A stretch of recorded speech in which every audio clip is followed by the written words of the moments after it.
We are on the final last bit of this Unit 4, Chapter 11 stuff, and the last thing that we need to talk about is half-life. So I want you to be able to use the half-life formula a couple different ways. So the half-life formula, I'm going to give it to you, is A equals P times 1/2, and that's where the term half-life comes in. And I'm going to use N instead of time, or you could use X. And I don't want to use time because as we start going through these, you will notice that time is not always like the same as what the half-life is. For example, the half-life can be once every 5 years, and I want to know after 10 years. Well, that's 2 half-lives instead of 10 years. So I just am hesitant to call it T because I don't want you thinking that T just stands for time.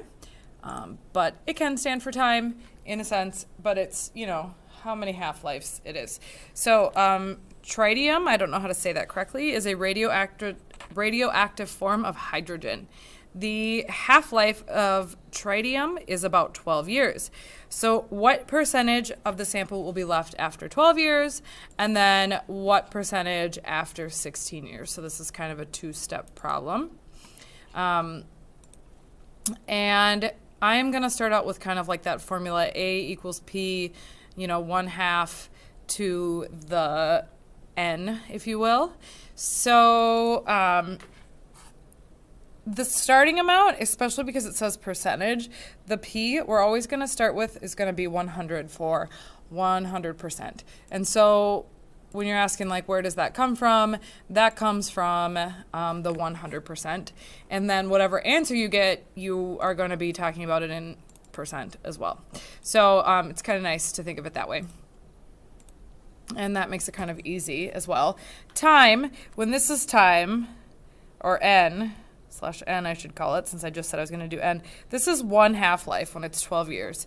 When it's not 12 years, you're going to have to do a little division and figure out like how many 12 yearses, if you will, are in 16 years. So 16 divided by 12, for example, this will be that N is 1.3 because it's 1.3 half-lives. So I got that by taking 16 and dividing by 12 to get how many half-lives there were. So let's do the first one. What percentage? So A equals, my P is going to be 100. I'm going to start with 100% of what I have, 1/2 to the 1.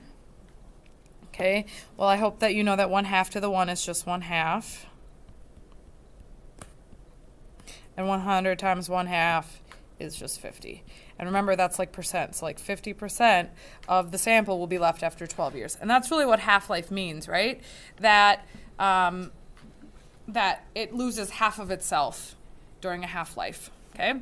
So now we've got 1.3 here for our 16 years. We figured out how many 12 years there are in 16 years, and it's 1.3. So we're going to do the same thing. A equals 100 times 1/2 to the 1.3. Now, I can't do that one in my head, and I don't expect you to be able to either. So I'm going to get my calculator going on my phone because I can't find my little pink calculator. So I'm going to go 0.5. That's how I'm going to write it as a decimal, to the 1.3 power. And then I got 0.406126 and so on, and I'm just going to go times 100. So I got A equals 40.612%. I didn't say how many decimal places to go. I'm not too worried about it, but this is what I got. So if I did it correctly, hopefully that's what you got as well. So about 40% will be left after 16 years. The next bit is kind of like solving for time, and so these are a little bit different, and we're going back to using that natural log stuff. So there is 17.678% of a sample of this Tiotromeus remaining. How many years old is the sample? So we are going to be solving now. Oops, I didn't want to do that. For the exponent. Just wanted to straighten it out a little. There we go. All right, so this is like our answer. Okay, so 17.678 equals, we started out with 100%, And I don't know what the time that has passed is, or the half-lives are, if you will. So the first thing that I'm going to do is divide by 100, as I'm trying to get the exponent by itself. So I'm going to have this 1/2 to the n. Now, to solve for an exponent, you need to use log or natural log. I'm going to use natural log, just because we've been talking about natural log. It's up to you. If you use log, you will get the same answer, log base 10.